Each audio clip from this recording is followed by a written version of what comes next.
Então, é, quais são os conceitos preliminares? Agora vamos entrar no capítulo 3, na primeira parte do capítulo 3. Quais são os conceitos preliminares para a compreensão da Akida? A gente tem que voltar para o básico, né? Se nós estamos buscando sucesso nessa vida e na outra, então é hora de voltar ao básico. O Alcorão e a Sunna autêntica são a chave para qualquer sucesso. Portanto, adquirir conhecimento sobre o Alcorão e a Sunna é o caminho para o sucesso. Mas adquirir esse conhecimento por meio de pessoas qualificadas, né? Como eu falei na aula passada, a pessoa pega uma tradução do Alcorão,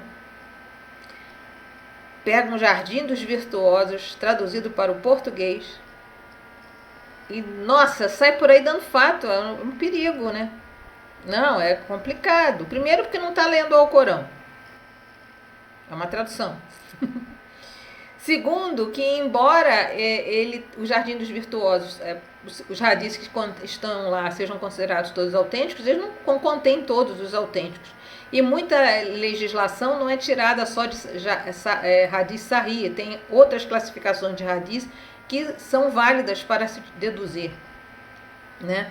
Legislação. Outra questão é que a gente precisa saber o contexto daquele hadith. Tem um hadith que me marcou muito, logo que esse movimento mais intolerante andou tomando conta, que inclusive, se não me engano, está nesse livro Jardim dos Virtuosos, que fala que quando os muçulmanos encontrarem com os descrentes numa estrada, eles devem, não sei se vocês já encontraram esse hadith, é um hadith autêntico. Quando os muçulmanos cruzarem com o não muçulmano na estrada, que a gente deve imprensar os não muçulmanos para o acostamento, digamos assim. Né? Claro que não existia na época do profeta acostamento, mas é o que eu estou falando. Para poder, né, encostar eles, e a gente tem que ocupar a estrada, para que eles sejam colocados no lugar dele. O hadith está lá, o hadith é autêntico, mas ele foi dito num contexto. E aí o pessoal que não sabe disso, e eu na época do Islamic Chat já tinha problema com esse hadith, né? Porque era gente advocando que, não, a gente agora, sabe, tipo assim, nós, minoria, que nem que fôssemos maioria, porque a gente tem que ter o contexto do hadith. Mas pensa bem, minoria, porque falta inclusive inteligência, né, para a pessoa fazer o quê? Kamikaze, a gente se juntar, meia dúzia de gatos pingados, e aí cruzar com os não muçulmanos na estrada e imprensar os não muçulmanos para acostamento, para mostrar, botar eles no lugar dele. O que a gente quer com isso? Problemas, né? Só que aí eu fui atrás do contexto desse hadith. Qual é o contexto desse hadith? Foi na época em que os idólatras de Meca estavam fazendo um boicote à comunidade muçulmana em Meca, que inclusive acabou esse boicote, eles ficaram um ano, ninguém fazia negócios com eles, parece, se não me engano, havia uma seca terrível, faltava alimentos. Hadija faleceu de desnutrição, uma coisa muito triste, é importante a gente saber disso. Ela morreu de desnutrição. Imagina uma mulher rica, foi rica, ela gastou a riqueza dela toda, e depois de um ano passando essas privações, ela já era mais velha que o profeta, né? Ela não resistiu e morreu de desnutrição, tá? Então, o que esse hadith veio, foi dito nesse contexto, que era uma forma de mostrar que os muçulmanos não iam ceder. É para se aplicar em qualquer situação. Você está andando, está na rua, tem um grupo de não muçulmanos ali na boa, andando, não estão fazendo nada. Você vai lá, vai imprensar, vai jogar de pro canto? Não. Mas é isso que uma pessoa que não estudou, que estuda sozinha, um livro sozinho, vai fazer. Então, inclusive na continuação do capítulo, se fala isso, sobre aprender de livro sozinho, né? E tem pessoas que não querem aprender, que têm a possibilidade, mas também tem o orgulho, não, eu pego o livro, eu mesmo vou estudar. E aí faz umas coisas dessas. Na época eu fui porque o hadith me incomodou. né? E estava vendo, eu vi ali no meu fórum aquele hadith ser utilizado por algumas pessoas intolerantes para justificar essa atitude. Eu falei assim, não é possível. Quer dizer, eu não estava questionando que o hadith fosse verdadeiro, mas eu achava, na minha percepção, que ele não estava compatível com a mensagem como um todo. Parece que as pessoas não... a gente muitas vezes reclama dos não muçulmanos, que eles pegam as coisas do Islã fora de contexto, mas nós também estamos fazendo isso. Eu posso não estar fazendo, mas tem gente aí que está, entendeu? E aí a gente não pode reclamar, né? Se tem pessoas entre nós que faz isso também. Então, quando eu falei assim, não está batendo, a mensagem do Islã não é essa, né? O povo do livro, ou o que seja, fala pra gente não tem compulsão na religião para você só lutar com quem luta contra você. Esse hadith parece uma coisa gratuita. Você encontrou um não muçulmano na rua e agora você vai imprensar ele contra a parede ou jogar ele para o acostamento. Mas aí o hadith entra justamente nesse contexto de lutar contra quem luta com você. Estava se falando de quem estava causando todo aquele sofrimento. Então ele era direcionado àquele grupo. Obviamente, se a gente se vê numa situação para aquela época, mas não que se a gente não se ver numa situação igual, a gente pode aplicar, mas a gente tem que estar na situação igual. Entendeu? Não é que seja só naquela época que a gente não possa aplicar hoje, mas o contexto tem que ser o mesmo. Entendeu? Não é assim, vou passando na rua, olhei ali, não é muçulmano, peraí, deixa eu imprensar ele na rua. Entendeu? Não é que as coisas sejam daquela época e não valham mais hoje, mas o contexto tem que ter o mesmo contexto. Se a mesma situação se repete, a gente pode usar o ditado árabe, né? A gente pode usar a gente pode aplicar, não é que seja restrito àquela época, mas tem que ter a mesma situação, né?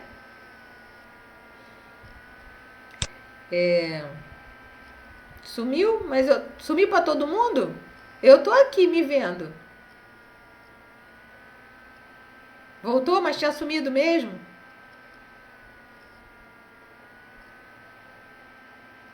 Ah, tá. Bom, eu não sei se eu não percebi, mas ou foi tão rápido que eu não percebi, ou não sumiu para mim, né? Mas, enfim. Então, a falta de conhecimento na religião está entre as razões fundamentais para a queda dos muçulmanos hoje em dia. O mundo muçulmano sofre de problemas éticos, morais, econômicos. Obrigada. Mas já tá aí, já voltou? Voltou. A falta de conhecimento da religião está entre as razões fundamentais para a queda dos muçulmanos hoje em dia. O mundo muçulmano sofre de problemas éticos, morais, econômicos, sociais e políticos graves, né? E quando se trata de religião, as pessoas são muito emocionais, mas as emoções por si só não podem ajudar a ser uma base sólida. O Islã é fé e prática, não um direito de nascimento. Nascer em um ambiente islâmico de pais muçulmanos, ter família e amigos muçulmanos, etc., não garante nada e nem confere automaticamente o Islã e a piedade, né, ou a virtude. Na verdade, a corrupção e o desvio estão sendo herdados através do ambiente, de tradições, de amigos e, às vezes, da família. Os pais têm uma grande responsabilidade na educação dos seus filhos da maneira islâmica e, se não conseguem fazê-lo por qualquer motivo, são responsáveis e serão responsabilizados. As crianças, por outro lado, uma vez que se tornam responsáveis, ou seja, que atingem a puberdade, precisam seguir o caminho certo e deixar para trás qualquer fator inconsistente. É claro que se você é criança, entra na puberdade aos 12, 13 anos, né? E os seus pais não são praticantes e tudo mais, fica muito difícil para você se impor a isso. Sim, exatamente. Né? Porque as pessoas praticam, existe uma prática seletiva da suna também, né? Não é dizer que não se pratica nada, mas as pessoas decidem o que elas querem praticar, né? Aquilo que convém a elas praticar. Então, exato. Então não adianta, porque você tem todo um conjunto que ele tem que ser interligado, né? Então tá. Eu entendo que, por exemplo, para as crianças elas serem responsabilizadas, se você vive numa família que ninguém pratica e que se opõe, inclusive às vezes, né? Porque existe famílias que se opõem, mesmo nas famílias de origem muçulmana, é difícil, mas ela deve tentar, né? Nem que seja, sei lá, escondido e aí sim, porque existe uma dificuldade grande, mas a pessoa está tentando.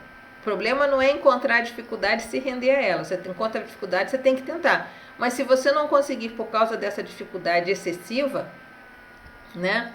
É, pede perdão a Deus e Deus vai te perdoar. Mas pelo menos tem que se tentar. Né? Uma outra coisa que as pessoas adoram falar também é assim, na dificuldade, o que é proibido se torna permitido. Aí qual é a dificuldade da pessoa? Ah, tem preguiça.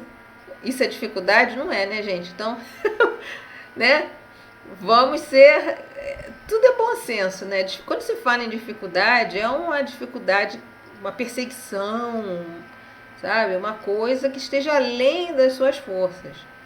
Não é a dificuldade da preguiça, a dificuldade da falta de vontade. Isso a gente tem que dominar, né? Então, tá bom. Agora vamos para as categorias de conhecimento.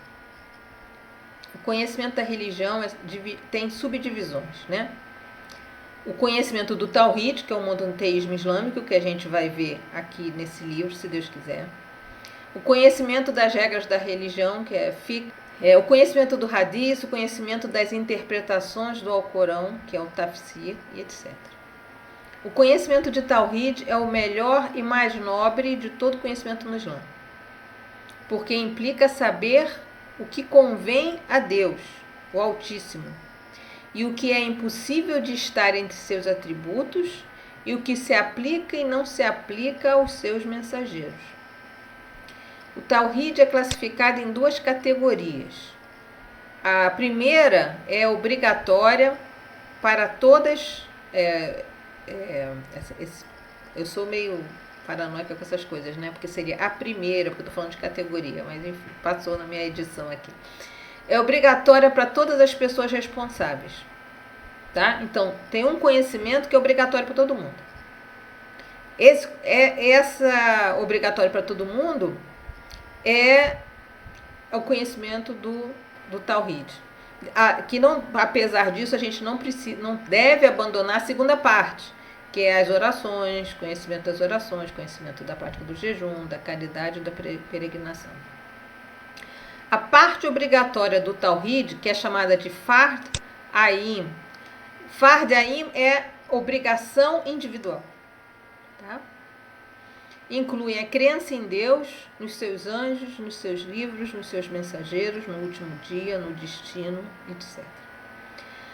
A segunda categoria de Tawhid é o que é obrigatório para alguns muçulmanos, mas nem todos, ou seja, o Fard Kifaya, é uma obrigação comunitária. É chamado de obrigação comunitária. Tá? A comunidade tem essa obrigação, no sentido de que tem que ter alguém naquela comunidade que saiba isso. Tá? Se essa pessoa ou algumas pessoas tiverem esse conhecimento, os outros estão isentos da obrigação de tê-lo. Tá? Então, o Fard Ain é aquilo que é nosso, individual, que todos nós temos que saber. Tá? E o Fard Kifaya é aquilo que é obrigação da comunidade. E que é cumprida, essa obrigação é cumprida, satisfeita, se alguns membros dessa comunidade tiverem esse conhecimento. Tá? Não é um obrigatório para todo mundo.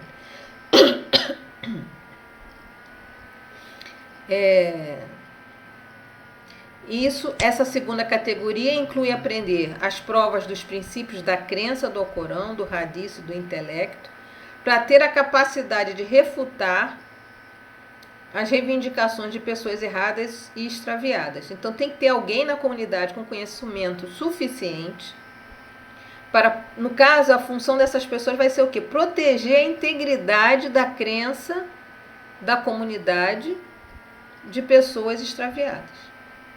Tá? Então, que são os sábios, etc., as pessoas que estudaram, que não sejam sábios, mas a pessoa que alcançou, conseguiu estudar um pouco mais. Tá? Então, se a comunidade tem esse grupo de pessoas, não é a obrigação, né? Todo mundo na comunidade tem que ter. Tá? Mas toda a comunidade deve ter alguém capaz de protegê-la dessas ideias, com conhecimento suficiente para proteger a comunidade dessas ideias. E para desempenhar algumas obrigações. Por exemplo, uma irmã nossa faleceu, né, na Bahia. E nós fizemos aqui em São Lourenço o Salato de Janaza, a oração fúnebre para ela. Nem todos da comunidade estavam presentes, mas a partir do momento que um pequeno grupo, que a comunidade aqui já é pequena, né?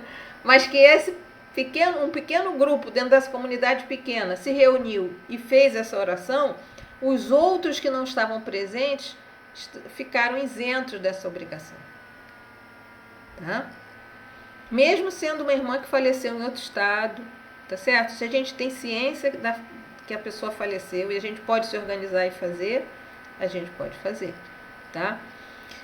Se é uma pessoa da sua comunidade, então aí mesmo que é uma obrigação organizar isso, né? E se a comunidade tem 10 pessoas, 3, 4 se reúnem, os outros que não vieram estão isentos. A comunidade cumpriu a sua responsabilidade. Tá? Mas no caso do conhecimento do Tawhid, a função dessas pessoas é proteger a integridade dessa comunidade. Né? Então alguém tem que assumir essa responsabilidade, né? Em qualquer comunidade. E a primeira categoria de Tawhid, que é obrigatória, tem 2 subdivisões. A primeira implica ter conhecimento correto sobre Alá e seu mensageiro e crer acima de qualquer dúvida. Tá? O conhecimento vem acompanhado com a crença que, juntamente com a pronúncia do testemunho de fé, pelo menos uma vez na vida, faz de uma pessoa um muçulmano responsável, desde que não contradiga o Tawhid em crença, palavra e ação. A segunda subdivisão desse Tawhid obrigatório implica os mensageiros, conhecer dos mensageiros, os outros mensageiros, né, os anjos, os livros, etc. Ao adquirir esse conhecimento obrigatório, uma pessoa pode distinguir entre o que é halal, lícito, e o que é haram.